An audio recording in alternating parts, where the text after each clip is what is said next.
வணக்கம். இன்னைக்கு நாம ஒரு ரொம்பவே சுவாரஸ்யமான தமிழ் சிறுகதையை பத்தி தான் பார்க்க போறோம். கதையோட பேரு சூரியனை பிரசவிக்கும் பாறை. ஒரு சின்ன பையனோட கற்பனை உலகத்துக்கும் நாம வாழ்ற இந்த நிஜ உலகத்துக்கும் நடுவுல நடக்கிற ஒரு போராட்டத்தை பத்தி தான் இந்த கதை சொல்லுது. வாங்க, இந்த கதைக்குள்ள என்ன இருக்குன்னு பார்க்கலாம். கதையே இப்படித்தான் ஆரம்பிக்குது. ஒரு பாறை அது சூரியனை பிரசவிக்குதாம்.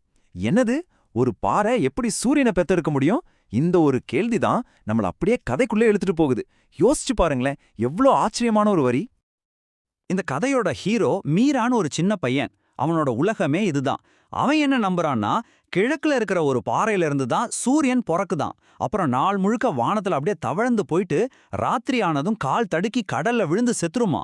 மறுபடியும் அடுத்த நாள் காலையில அதே பாறையில இருந்து பொறக்கும். இதுதான் அவனோட நம்பிக்கை. எவ்வளோ ஒரு அப்பாவித்தனமான கற்பனை இல்லையா?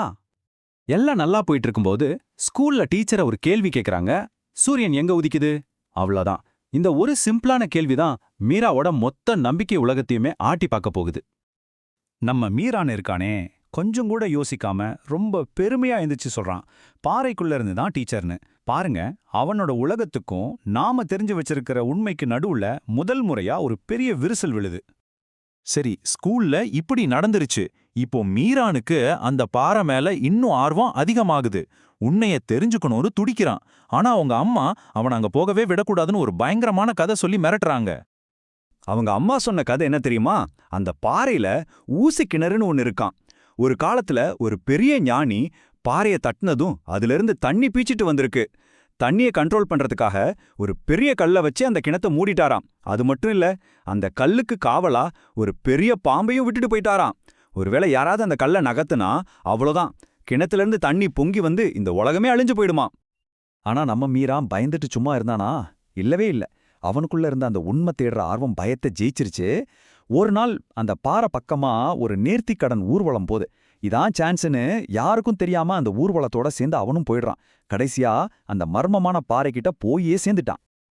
கதையோட முக்கியமான கட்டத்துக்கு வந்தாச்சு. மீரான் கஷ்டப்பட்டு அந்த பாறை மேல ஏறி உச்சிட்டு போறான்.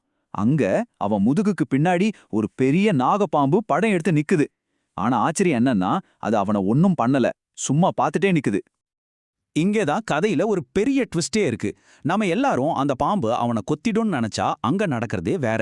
அந்த பாம்பு ஒரு அரக்கனா இல்லாம பகுத்தறிவோட குரலா, அதாவது உண்மையா பேசுற ஒரு உருவமா மாறுது. அந்த பையன்கிட்ட பேச ஆரம்பிக்குது. இப்போ அந்த பாம்பு முதல்ல உண்மையை உடைக்குது. ஏய் பையா, நீ நினைக்கிற மாதிரி இந்த பாறை சூரியன் எல்லாம் பெத்தெடுக்கல. இந்த பாறை ரொம்ப ரொம்ப பெருசா இருக்கு. அதனால கிழக்கு திசையே இது மறைச்சிருது. அதனால சூரியன் உதிக்கும் போது பாறைக்கு பின்னாலேருந்து வர்ற மாதிரி ஒரு தோற்றத்தை கொடுக்குது. அவ்வளவுதான் விஷயம்னு சொல்லுது. பாத்தீங்களா, ஒரு அழகான கட்டுக்கதைக்கு எவ்வளவு சிம்பிளான ஒரு அறிவியல் விளக்கம். அடுத்து 2வது கட்டுக்கதையும் உடையுது. அந்த ஊசி கிணறு கதை. பாம்பு சொல்லுது, இங்க எந்த ஊசி கிணறும் இல்ல. உலகத்தை அழிக்கிற சக்தியும் அதுக்கு கிடையாது. நீ பாக்குற இந்த மூடி மாதிரி இருக்கிற கல்லு ஒரு சாதாரண கல்லு தான். உண்மையில இந்த இடம் என் குடும்பத்தோட பூர்வீக வீடுன்னு சொல்லுது. அவங்க அம்மா சொன்ன பயங்கரமான கதை மொத்தமா காலி. இப்போ அந்த பாம்பு, சூரியன், கிணறுங்கிறத தாண்டி இன்னும் ஆழமான ஒரு விஷயத்தை பத்தி பேச ஆரம்பிக்குது. அதாவது இந்த மூட நம்பிக்கைங்கிறது எப்படி உருவாகுதுங்கிறத பத்தி. பாம்பு என்ன சொல்லுது பாருங்க, உங்க அம்மா உனக்கு சொன்னது ஒரு பொய். அந்த பொய்ய முன்னாடி வேற யாரோ சொல்லியிருக்காங்க. அது கொஞ்சம் கொஞ்சமா மூட நம்பிக்கையா மாறி அப்புறம் அதுவே ஒரு அசைக்க முடியாத நம்பிக்கையா மாறிடுச்சு. ஆனா அந்த நம்பிக்கைங்கிற சங்கிலி இப்போ இந்த நிமிஷம் உன்னால அறுந்து போகுதுன்னு சொல்லுது. எவ்வளோ ஒரு ஆழமான வரி பாருங்க. அது மட்டும் இல்ல, அந்த பாம்பு மனுஷங்கள ரொம்ப கடுமையா விமர்சிக்குது. நீங்க மனுஷங்க தான் ரொம்ப கொடிய விஷம் உள்ள ஜீவன்கள், முட்டாள்கள், ஏன்னா நீங்க சத்தியம்ங்கிற கயித்துனால கட்டப்படலன்னு சொல்லுது. அதாவது பாம்பு கூட ஒரு தர்மத்துக்கு கட்டுப்பட்டிருக்கு, ஆனா மனுஷங்க அப்படி இல்லைங்கிறதான் அதோட கோபம். இது கதைக்கு இன்னொரு தத்துவ பரிமாணத்தை கொடுக்குது. அப்போ கடைசியா இந்த கதை நமக்கு என்ன சொல்ல வருது? இது வெறும் ஒரு சின்ன பையனோட கதையா? இல்லவே இல்ல. இது நம்ம எல்லாருக்குமான ஒரு பாடம். குழந்தை பருவத்துல இருக்கிற அந்த அப்பாவித்தனமான பார்வையிலிருந்து ஒரு முதிர்ச்சியான புரிதலுக்கு நம்ம எப்படி வர்றோங்கிறது தான் இந்த கதையோட மையம். இந்த பயணத்தை சுருக்கமா பார்க்கலாம் வாங்க. முதல்ல குழந்தை பருவத்துல பாறை தான் சூரியனை பொக்குதுன்னு நம்புறான்.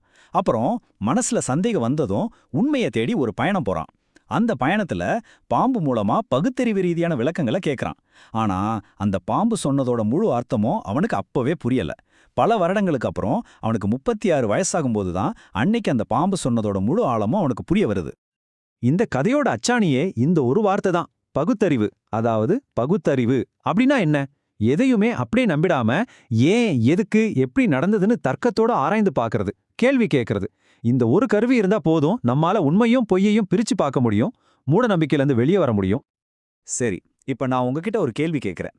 இதே மாதிரி உங்க சின்ன வயசுல நீங்க ரொம்ப ஆழமா நம்பின ஒரு விஷயத்த வளர வளர உங்க பகுத்தறிவு உடைச்சு போட்டிருக்கா? அப்படி ஏதாவது ஒரு நம்பிக்கை இருந்ததா? அப்படி ஒரு சம்பவம் உங்க வாழ்க்கையில நடந்திருக்கா? கொஞ்சம் யோசிச்சு பாருங்க. உருவாக்கம் திரு கு. ரவிக்குமார், முதுகலை தமிழாசிரியர், அரசு மேல்நிலைப்பள்ளி, கோமல்.